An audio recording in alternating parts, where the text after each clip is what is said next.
Nadreen, मेरे पास जो information है उसके मुताबिक फजलुर रहमान साहब का मामला हल हो जाएगा। कुछ टेलीफोनिक राब्ते भी हो गए हैं, बिलावल जरदारी भी इसमें रोल प्ले कर रहे हैं और फजलुर रहमान साहब भी थोड़ा पीछे हट गए। और आने वाले वक्त में फजलुर रहमान साहब वाला मामला जो है ज़्यादा उसके इम्कानात ये हैं कि उनका मामला हल हो जाएगा। काफ़ी फजलुर रहमान पे तनकीद करवाई गई, एक अदालत ने उन्हें तलब भी कर लिया। उसके बाद फजलुर रहमान के ऊपर जितने पॉलिटिकल लोग और जिनके ज़्यादा अच्छे फ़ौज के साथ ताल्लुकात हैं उन लोगों ने फजलुर रहमान साहब के बयान के ऊपर बड़ा सख्त रद्द-ए-अमल भी दिया है।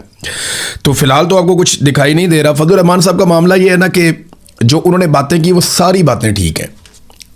ख़ास तौर पे जो लश्कर वाली बात की वो उनकी बात बिल्कुल ठीक है, 100% ठीक है। लेकिन जहाँ वो कमज़ोर जुमला बोल गए या जहाँ उनसे गलती हुई, वो जोशे खिताबत के अंदर ये भी कह गए कि जनाब तनख्वाह लेके शहीद होते हैं तो हम पे एहसान ना डालें। ये कमज़ोर जुमला ये नहीं करना चाहिए था। देखें, कोई तनख्वाह लेके तो नहीं ना, कोई वो शहादत शहीद के लिए तो आप उसको इज़्ज़त करते हैं ना। यानी मैंने आपको कल अपने वीलॉग में बताया कि एक्चुअली जब मेरे से ये सवाल किसी फ़ौजी ने पूछा तो मैंने कहा जी आपको आपके काम के लिए हम तनख्वाह देते हैं। तो उसने कहा जी क्या इतने पैसों के लिए कोई शहीद हो जाएगा? मैंने कहा नहीं, शहादत के लिए हम इज़्ज़त देते हैं, शहादत के लिए हम कदर करते हैं, हम प्यार करते हैं। तो शहीद का तो एक रुतबा होता है, जितने मर्जी इख्तलाफात हों, जो मर्जी हो, जो भी शहीद होगा अपने वतन की खातिर, अपनी कौम की खातिर, उसका एक रुतबा, उसका एक मर्तबा है जो उससे कोई नहीं छीन सकता। और तमाम कौमें अपने शोहदा की इज़्ज़त और कदर करती हैं। यही पाकिस्तान में होता है। हमारे लिए शहीद चाहे फ़ौजी यूनिफॉर्म में हो, चाहे हाथ में कलम पकड़ा हुआ अरशद शरीफ हो, चाहे वो पुलिस की यूनिफॉर्म में हो, चाहे वो किसी और इदारे का आदमी हो जिसके ऊपर अटैक हो जाए, या एक आम शहरी जो अपने कारोबारी ज़िंदगी के लिए बाहर निकला, या वो बच्चे जो अपनी पढ़ाई के लिए बाहर निकले, उनके ऊपर भी दहशतगर्द हमला कर दें और वो शहीद हो जाएं, तो हमारे लिए सारे शहीद बड़े काबिल एहतराम हैं और उनकी बड़ी इज्जत है। ख़ास तौर पे जो बॉर्डर पे अपने वतन की हिफाजत के लिए, अपने वतन की ज़मीन को बचाने के लिए मारा जाए, वो तो बड़ा ज़बरदस्त शहीद है और उसकी बड़ी कदर होनी चाहिए। लेकिन मैंने आपको फिर वही बात कहूँगा कि प्रॉब्लम तब पैदा होती है जब शोहदा के अंदर तफरीक पैदा की जाती है। जब ये किया जाता है कि जनाब ये जो बलूचिस्तान का पुलिस वाला है, इसकी मैयत अगर सड़क पे पड़ी है तो कोई फ़र्क नहीं पड़ता। यानी क्या उसकी वर्दी सस्ती है, उसका खून सस्ता है। ये यहाँ प्रॉब्लम पैदा होता है। प्रॉब्लम तब पैदा होता है कि जिन इदारों के लोग शहादतें दे रहे हैं वो अपने ही लोगों पे जब बंदूक उठा लेते हैं तो प्रॉब्लम पैदा हो जाता है। फिर ऐसी बदगुमानियाँ और इस किस्म की नफ़रत जन्म लेती है जो पीछा करती रहती है।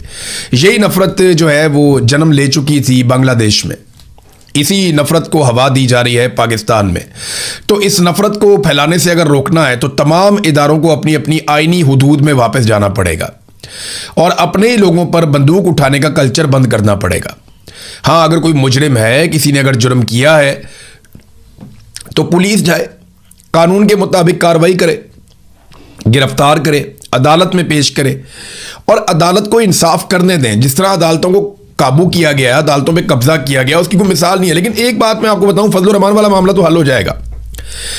लश्कर वाला जो मौक़िफ़ है वो तो बिल्कुल ठीक है, लश्कर नहीं बनने चाहिए, लेकिन लश्कर बनेंगे।